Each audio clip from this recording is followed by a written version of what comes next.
नमस्कार मंडळी, तुमचं सर्वांचं स्वागत आहे तुमच्या लाडक्या हक्काच्या चॅनलवरती, ज्याचं नाव आहे बोल विकी बोल.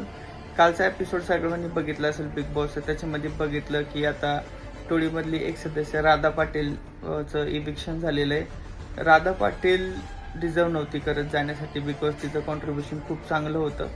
असे खूप सारे मंडळी आहेत ज्यांना घालवायचं होतं. पण एक गोष्ट तुम्ही बघितलं असेल, तन्वी, अनुश्री आणि रुचिता एवढा धिंगाणा करतात ते, तरी पण बिग बॉस त्यांनाच ठेवते. कारण की बिग बॉसला पण माहिती आहे ह्यांनी कालवा करणार आहे आणि ह्याच्यामुळे यांची TRP वाढणार आहे. कारण की राधा पाटीलचं काम पण होतं आणि ती सर्वांसाठी करत पण होती.